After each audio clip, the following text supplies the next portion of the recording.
저는 봉독한 말씀을 가지고 새로운 삶의 방식, 이와 같은 제목으로 은혜를 나누도록 하겠습니다. 여러분 혹시 1992년도 영화인데요, Far and Away라고 혹시 보신 적이 있으십니까? 굉장한 유명한 영화였고요. 거기에 톰 크루즈하고 니콜 키드먼이 나옵니다. 그래서 그때 당시가 톰 크루즈가 가장 잘생겼던 시기였기 때문에 대부분 많은 분들이 보셨을 것 같은데요. 이 톰 크루즈가 그 아일랜드의 소장농의 아들로 나오게 됩니다. 과중한 소장료 때문에 굉장히 이제 그거에 대한 불만이 많았고, 그 나오는 찰나에 아버지가 돌아가십니다. 그래서 이 톰 크루즈는 자기의 이제 지주한테 굉장한 불만을 품고 이제 복수를 하기 위해서 준비를 합니다. 그리고 그 지주의 집에 찾아가게 됩니다. 총을 가지고 찾아갑니다. 근데 몰래 찾아간 곳이 이제 마구간이었거든요. 그 마구간에서 니콜 키드만하고 만나게 됩니다. 그래서 어떤 움직임이 있자 그 니콜 키드만이 그 삼지창 같은 거로, 뭐라고 하는지 잘 모르겠는데요, 톰 크루즈를 찌르게 돼요. 그리고 난 다음에 이제 복수하기 위해서 이제 밖으로 나와서 그 지주를 향해 총을 쏘는데, 그 지주에 향해 쏜 총이 불발이 되고 자기에게 그 화약이 이제 완전히 덮이면서 사람이 쓰러지게 됩니다. 그러면서 이제 니콜 키드먼하고 이제 만나게 되는 장면이 일어나는데요. 이 니콜 키드먼은 상류층의 귀족 집안의 딸이었거든요. 근데 늘 이 목까지 끼는 옷과 뭔가 상류층이 갖춰야 될 예식이나 어떤 그런 격식 때문에 이것을 되게 답답해야 합니다. 그래서 어느 날 자기한테 미국의 오클라호마에 있는 그 땅을 분양을 한다, 공짜로. 그런 이제 팜플렛이 자기에게 들어오게 됩니다. 그러면서 이제 이 톰 크루즈하고 이 소장농으로 살았으니까 여기가 희망이 없다는 것을 늘 마음에 감직하고 있었던 이 사람한테 그런 유혹을 불어넣습니다. 너 그 땅에 가면 너도 땅을 차지할 수가 있어. 우리 같이 가자.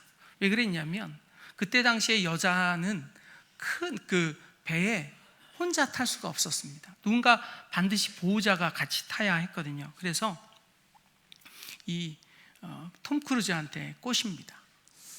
같이 가자고. 어찌저찌 해서 이제 같이 배를 타게 되고요. 대서양을 건너서 미국에 오게 됩니다. 이게 미국에 막 오자마자 이제 자기 집에 몰래 훔쳐가지고 왔던 은그릇, 은수저, 이런 것을 다 도둑맞게 돼요. 그러면서 어쩔 수 없이 니콜 키드만과 이 톰 크루즈는 허름한 하숙집에, 이제 값이 싼 하숙집에 이제 들어가서 일일 노동자로 이제 생활을 하다가 이 톰 크루즈가 밤에 무엇인가 이제 밖에 나가 보는데 권투 경기를 하는 거예요.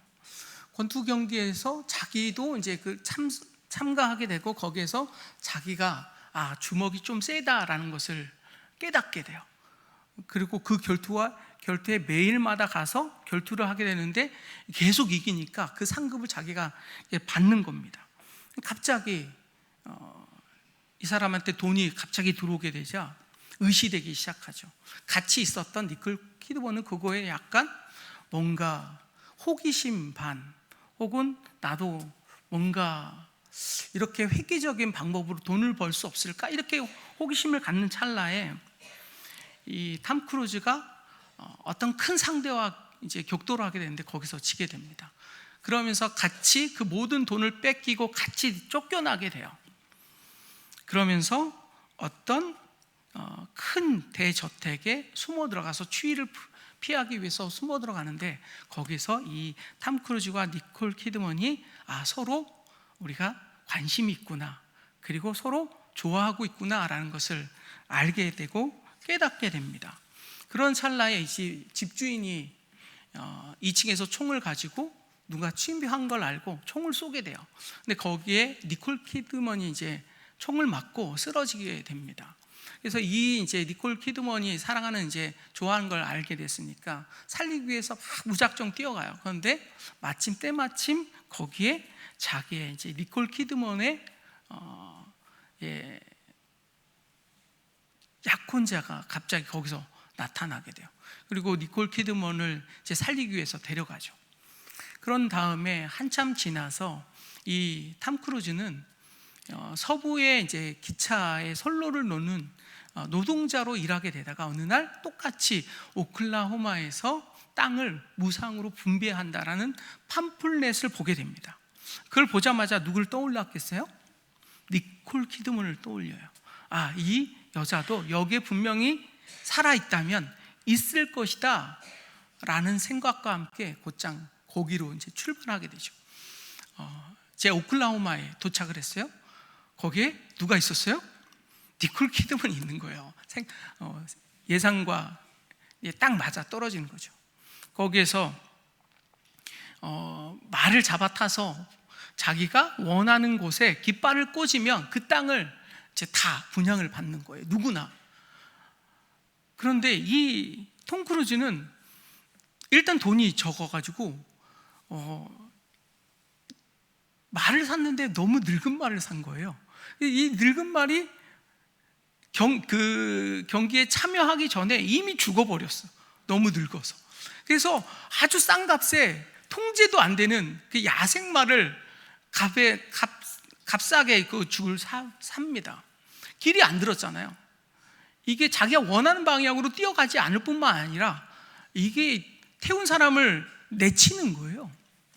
그러다가 이 톰 크루즈가 주먹을 썼었잖아요. 이 말을 한 대 힘껏 가격하게 됩니다. 그런 다음부터 이 말을 잘 듣기 시작한 거예요. 그래서 니콜 키드먼을 막 쫓아갑니다. 막 쫓아가요. 니콜 키드먼은 그 약혼자 토마스 깁스나라는 사람과 같이 이렇게 막 갑니다. 막 쫓아가요. 그 양생말이 워낙 잘 달려서 막 나중에 쫓아가게 되는데, 거기서 이 둘을 따라잡게 돼요.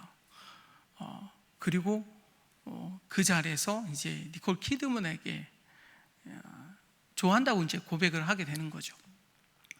근데 그 이제 니콜 키드먼의 이제 약혼자였던 그 사람이 이제 평상시에 질투를 느끼고 있었을 뿐만 아니라 이 사람이 너무 싫었거든요. 너무 천민 출신의 이 사람이 너무 싫었는데 그 자리에서 결투를 하게 되고 이제 톰 크루즈가 거기서 쓰러져요. 일격을 맞고. 그리고 숨을 멎는 듯한 모든 이제 영화의 음악이 다 멈추고 그 사람을 주목해요. 니콜 키드먼은 이 사람이 죽은 줄 알고 막 가슴을 때리고 뽀뽀도 하고 고백도 하고 난 너를 좋아했다 막 고백도 하는데 일어나지 않아요. 근데 마지막 장면에 갑자기 이 사람이 확 깨면서 둘이 같이 깃발을 꽂고 땅을 차지한다, 이런 내용입니다. 근데 이게 오늘 말씀을 묵상하면서 약간 뭔가 예화가 없을까, 좋은 예화가 없을까 하다가 오늘 새벽에 갑자기 이 영화가 갑자기 떠올랐어요. 말씀을 준비하면서 이 오늘 본문도요, 이스라엘 백성이 이제는 이제 요단강을 넘으면 이제 요단강을 넘어서 이제 땅을 차지하게 될 것이고, 거기에 땅을 차지하게 되면 무엇인가 하나님의 백성답게 살기 위하여서 무엇인가 규율을 주기 시작합니다. 1장부터 11장까지는요 이스라엘 백성이 약속의 땅에서 들어가서 해야 될 핵심적인 하나님의 명령을 기록했고, 12장부터는 26장까지 아주 구체적인 삶의 실천 방안이 주어지게 되는데 이게 크게 오늘 본문에서는 두 가지로 나타납니다. 첫 번째는 무엇이었냐? 가나안 민족의 모든 제2의 시설을 파괴하라는 거예요. 네, 그래서 1절부터 3절 제가 읽어드리면 내 조상의 하나님 야훼께서 내게 주셔서 차지하게 하신 땅에서 너희가 평생 지켜 행할 규례와 법도는 이러하니라. 무엇을 해야 되냐면 너희가 쫓아낼 민족들이 그들의 신들을 섬기는 곳에 높은 산이든지 작은 산이든지 푸른 나무의 아래든지 막론하고 그곳에 그 모든 곳을 너희가 마땅히 파멸하며 그 제단을 헐며 주상을 깨뜨리며 아세라 상을 불사르고 또 그 조각한 신상들을 찍어 그 이름을 그곳에서 멸하라. 이렇게 하나님이 명령하셨습니다. 그 땅 가운데는요 7 족속이 있었고요. 7 족속은 그들의 신과는 다신론을 섬기고 있었습니다. 그래서 신이 하나가 아니었고요. 무엇을 관장하는 신, 예를 들어 비를 관장하는 신은 누구였어요?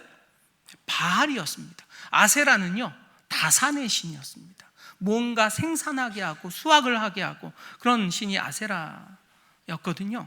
이런 식으로 다신론을 믿고 있었습니다.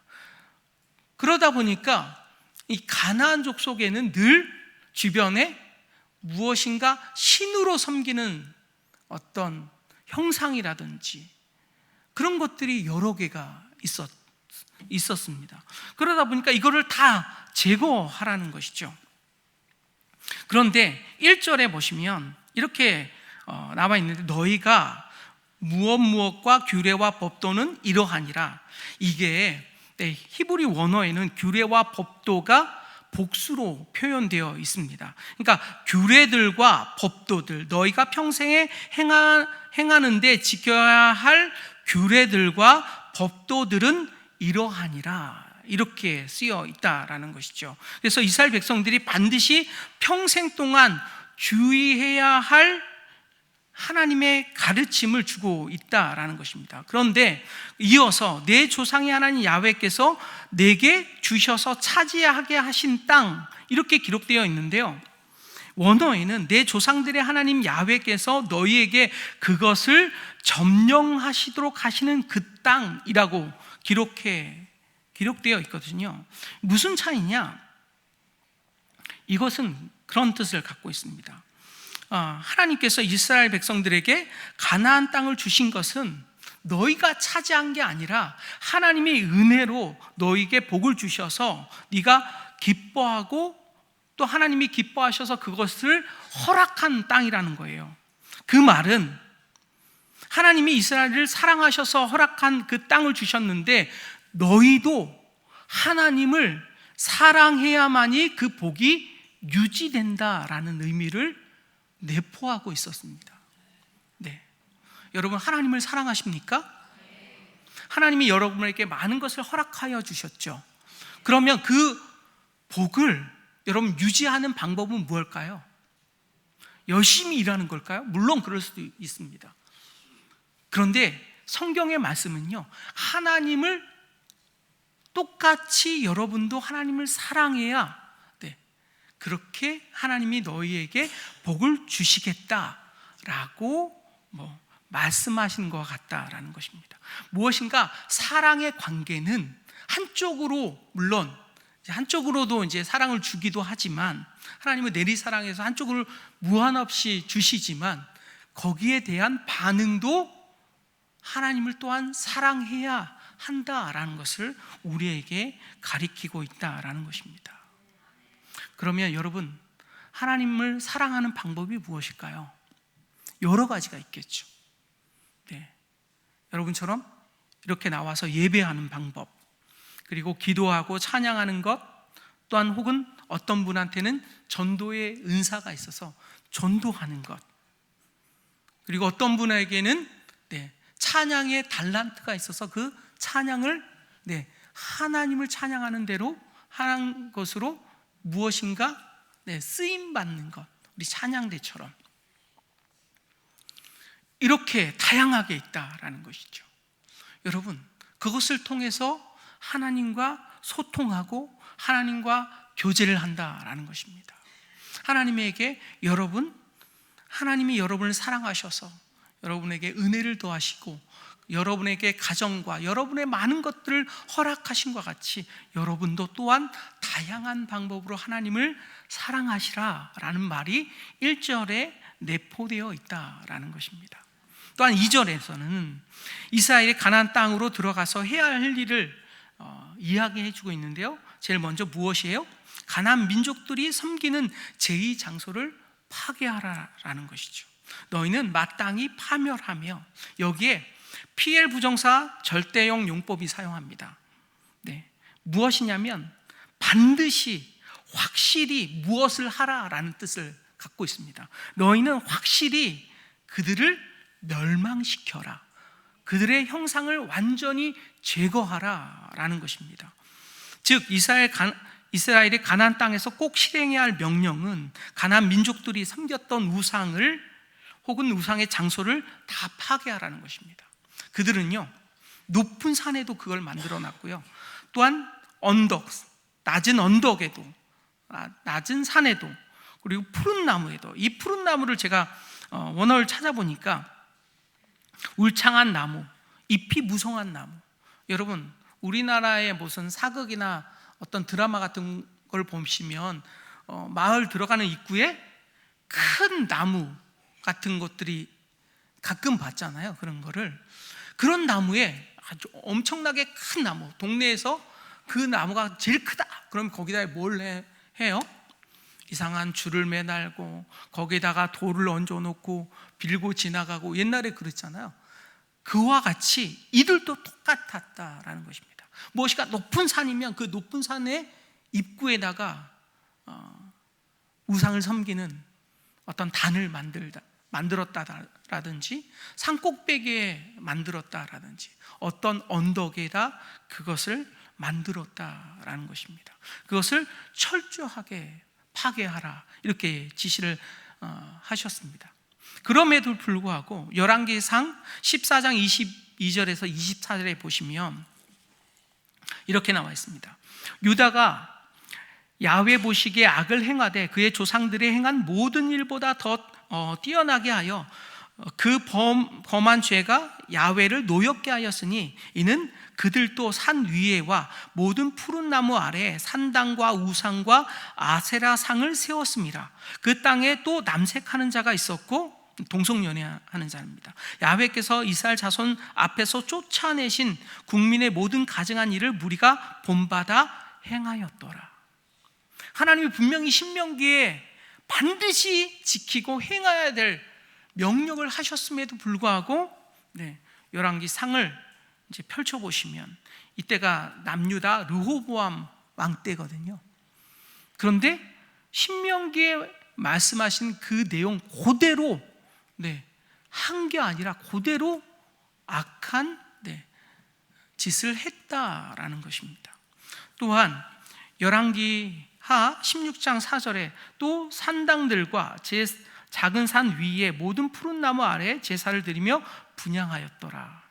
이때가 북이스라엘 아하스 왕 때거든요. 열왕기하 17장 9절에서 10절, 이스라엘 자손이 점차 불의를 행하여 그 하나님 야훼를 배역하여 모든 성읍의 망대로부터 경관성에 이르도록 산당을 세우고 모든 산 위에와 모든 푸른 나무 아래에 목상과 아세라상을 세우고, 심지어는요 어떤 건물의 견고한 성읍 위에다도 무엇을요? 산당을 세웠다라는 것입니다. 철저하게 그 문화적으로 그들은 우상 섬기는 것에 완전히 스며들어서 하나님이 분명히 말씀하셨음에도 불구하고 지켜 행하지 않는 모습을 여러 군데에서, 구약 성경 여러 군데에서 우리는 발견하게 됩니다. 이것을 먼저 하나님께서 아셨다라는 것이죠. 신명기에 말씀한 내용 그대로 행한 것이 아니라 그들은 오히려 반대로 똑같이 가나안 민족의 우상을 숭배하듯이 그렇게 행했다라는 것입니다. 그랬을 때 가나안 종교를 확실하게 멸망시키는 방법은 3절에 있습니다. 헐라, 깨뜨리라, 불사르고 찌르고 멸하라. 그리고 주로 그 대상은 주상, 제단, 아세라상, 조각한 신상들이었다라는 것입니다. 이것을 완전히 제거하지 않았다라는 것이죠. 그러므로 늘 그들 주변에는 그런 신상의 문화가 남아 있었다라는 것이죠. 그렇다면 왜 하나님은 이런 것을 지시하셨을까요? 왜일까요? 이 두 가지 이유 때문에 그렇습니다. 하나는 무엇이었냐? 그들이 갖고 제일 먼저 섬겼던 신은 바알신이었거든요. 바알신은 비의 신이자 풍요의 신이었습니다. 바알이 우상으로 등장하는 것은 자기에게 무엇인가 필요했기 때문에, 거기에는 제일 필요한 게 무엇이었을까요? 농사를 짓기 위해선 그들은 유목민이었잖아요. 아브라함도 유목민이었고요, 이삭도 유목민이었고, 야곱도 유목민이었습니다. 장소를 옮겨 다니면서 양에게 풀을 뜯게 했던 사람들이었거든요. 그런데 가나안 땅에 정착하면 무엇이 제일 필요할까요? 그 땅에는 물이 제일 필요했습니다. 비가 제일 필요했다라는 것이죠. 적절할 때 비가 오는 것이 그 땅에 사는 사람들에게는 너무 중요했다라는 것입니다. 그래서 그들은 제일 먼저 누구를 받아들입니까?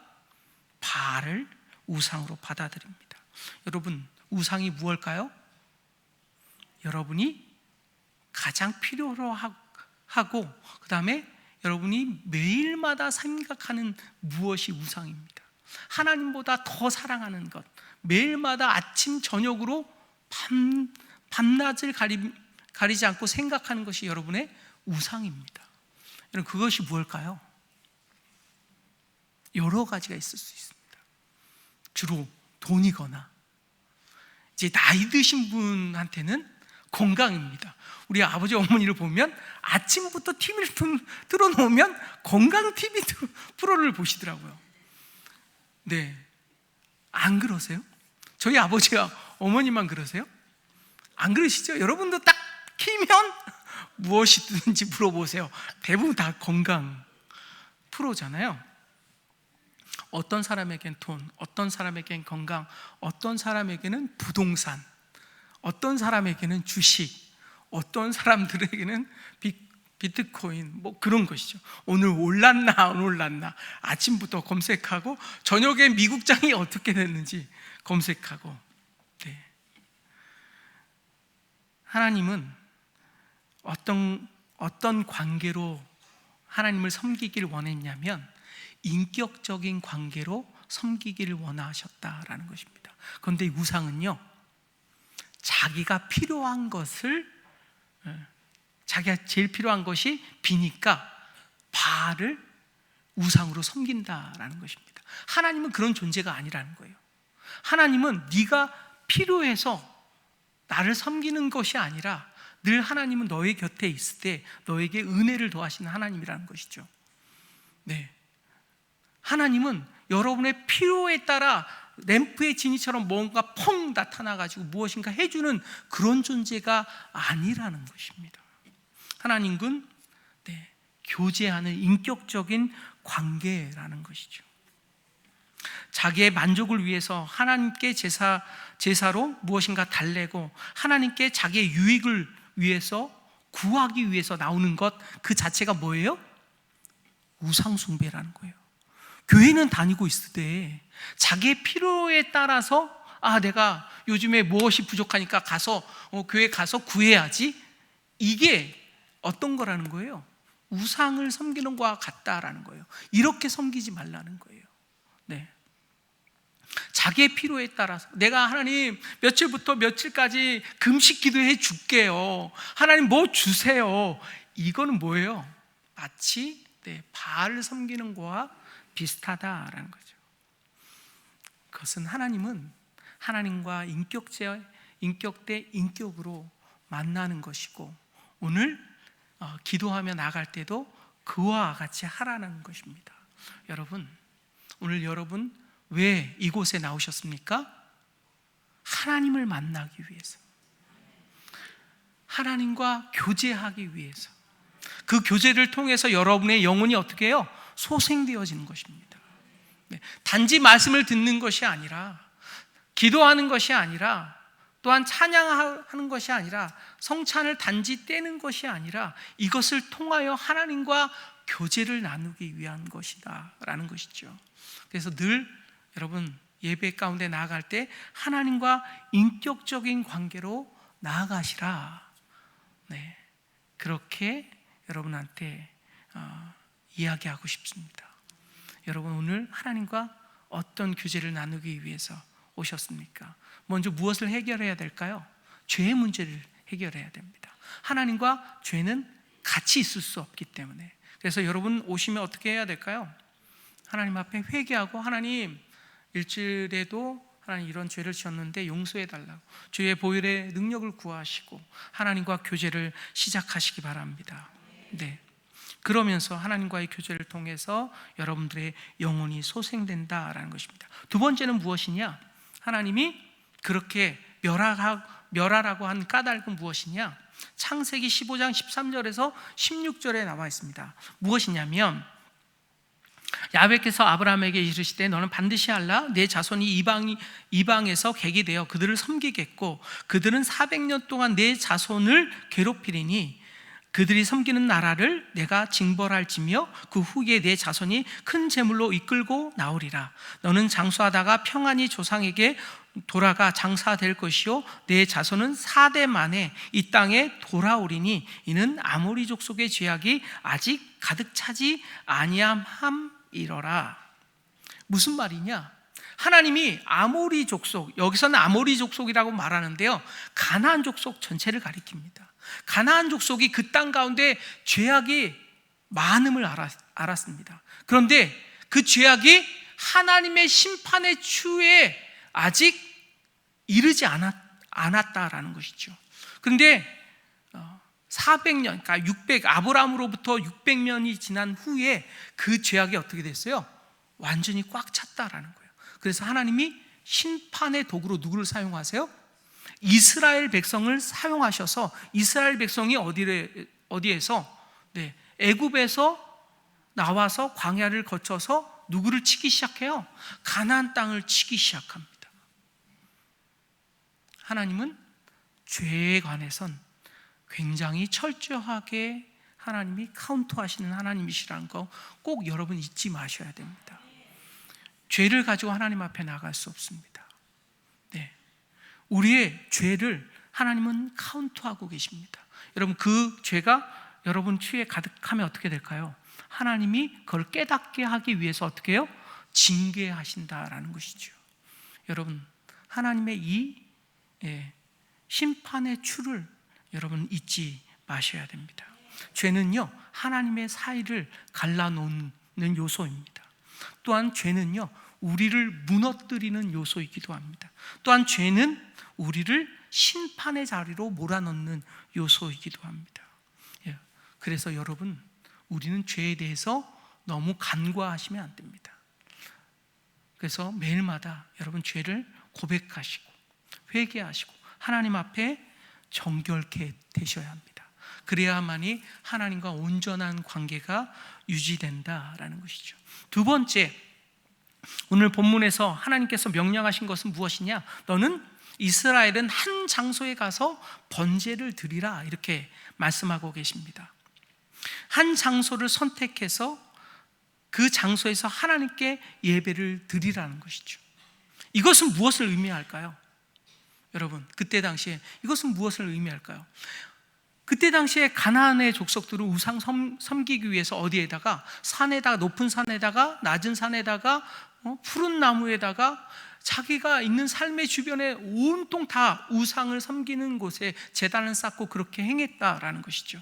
그런데 이제는 그것을 다 치워버리고 하나님이 명령하신 장소에 하나님이 명령한 방법으로 하나님 앞에 예배를 드리라라는 것이죠. 왜일까요? 여러분 이거는 이스라엘의 정체성하고 연관이 있습니다. 가나안인들처럼 여러 곳에 다양한 신을 섬기는 것이 아니라 이스라엘은 한 분이신 하나님을 섬기는 것이고, 여러 군데, 여기에서는 바알신, 여기에서는 아세라신, 여기에서는 무슨 다른 신 이렇게 섬기는 것이 아니라 이스라엘의 하나님은 오직 한 분이신 하나님이시다. 그 의미와 그 다음에 그 하나님은 우리는 모두 다 하나 되어 믿는다라는 신앙의 고백과 같은 것입니다. 여러분, 초대교회 이후에 미사와 예배를 드리기 전에 신앙인들이 항상 고백했던 것이 있습니다. 첫 번째 우나입니다. 우나. 그 다음에 두 번째가 쌍툼, 그리고 세 번째가 아포스톨리카, 네 번째가 카톨리카입니다. 무슨 소리냐? 우나는 우리는 하나입니다. 우리는 한 분 하나님을 믿습니다 라는 고백이 담겨져 있습니다. 두 번째 쌍툼은 거룩하다라는 뜻을 갖고 있습니다. 우리는 거룩한 하나님을 믿으며 또한 우리도 그 거룩한 하나님의 존재를 본받아서 거룩한 성도가 되는 것을 우리는 추구하는 공동체입니다 라는 것입니다. 여러분, 하나님은요, 단지 하나님을 믿는 것에 그친 게 아니라 더 거룩하게 나아가기를 원하셨습니다. 하나님은 세상 사람과 구별되기를 원하셨습니다. 그래서 하나님을 믿는 사람은 거룩하게 구별되어야 했습니다. 여러분, 내가 세상 사람과 아무것도 다르지 않다, 그것은 약간 나의 신앙을 돌아볼 일이라는 것이죠. 세 번째는 사도성, 아포스톨리카, 사도들의 가르침을 우리는 따르는 공동체입니다. 여러분, 왜 이런 사도성이 나왔을까요? 초대교회 50년 정도가 되고 난 다음부터 영지주의와 각종 이단들이 창궐하기 시작했습니다. 그래서 늘 교회는 이 이단의 항시 공격에 방어를 해야 했습니다. 그럼 그 방어를 할 수 있었던 가장 중요한 요소가 무엇이었냐면 사도성이었다라는 것입니다. 요한 사도가 이렇게 말씀하셨어. 우리한테 이렇게 말씀하셨어. 너희들이 그렇게 말한 것은 우리 스승님이었던 사도가 그렇게 말하지 않았어. 그렇게 말씀하지 않았어. 이렇게 해서 이단에서 지켜낼 수 있었다라는 것이죠. 이게 계속돼요. 300년, 400년 동안 계속 이단들은 끊임없이 교회를 공격합니다. 그랬을 때 직분을 그들에게 줬다. 그러니까 예수님의 12제자를 사도라고 하거든요. 예수님의 12제자의 그 제자를 뭐라고 했을까요? 속사도라고 했습니다. 속사도의 그 제자를 뭐라고 했냐면 변증가라고 했습니다. 그 변증가의 제자를 뭐라고 했냐면 교부들이라고 했거든요. 그 사람들이 주로 사도들의 가르침을 따랐고 그 사람들이 이단과 맞서 싸우는 사람이 되어야 했습니다. 그래서 초대교회 몇백 년 동안 그렇게 해서 이단에서 이 교회를 지켜냈다라는 것이죠. 그래서 사도들의 가르침을 따르는 우리는 신앙의 고백을 믿습니다, 또한 따릅니다 라는 고백이 담겨져 있습니다. 마지막은 카톨릭합니다. 여러분, 카톨릭 교회 보편성이라는 뜻이거든요. 이것은 무엇이냐? 우리 하나님은 지방과 혹은 인종과 성과 또한 나이, 그 모든 것을 다 초월하여 우리는 한 하나님을 믿습니다. 거기는 차별이 없습니다. 민족이건 방언이건 흑인이건 백인이건 황인종이건 모두 다 하나님 안에서는 한 형제이자 한 자매란 뜻을 담겨져 있습니다. 거룩한 공교회와 라고 고백하잖아요. 그런 고백에 신앙의 고백이 있는 것입니다. 그것을 어느 것을 통해서 너희는 한 장소에서 하나님이 선택한 그 장소에서 예배를 드리라는 뜻은 이스라엘의 신앙의 공동체의 신앙의 고백의 의미가 담겨져 있었다. 우리는 이방인과 같이 그렇게 행하지 아니하였다라는 것이죠. 여러분, 그래서요, 우리는 첫 번째 무엇을? 우리 안에 주변에 우상을 제거하라. 여러분 하나님보다 더 사랑하는 무엇을 여러분 오늘 가셔서 체크하시고 하나님보다 더 사랑하는 것을 제거하셔야 돼요. 그걸 정리하셔야 돼요. 이것을 여러분 그렇다고 돈을 다 없앨 수는 없잖아요. 에이 돈을 다 불태워 그럴 수는 없잖아요. 그런데 돈의 비중을 나의 마음의 비중을 하나님보다 더 크게 가져가면 안 된다라는 것이죠. 그래서 무엇을 해요? 우리는 훈련합니다. 무엇을 통해서? 11조나 헌금을 통해서 우리가 하나님을 인정하고 훈련하는 것이죠. 두 번째는 뭐예요? 한 장소에서 하나님 선택한 방법으로 드려라. 우리가 하나 되어서. 그래서 우리는요 순복음 도봉교회는 하나가 되어야 합니다.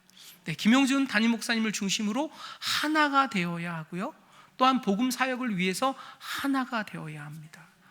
그래서 같이 모여서 예배하는 것이 중요하다라는 것입니다.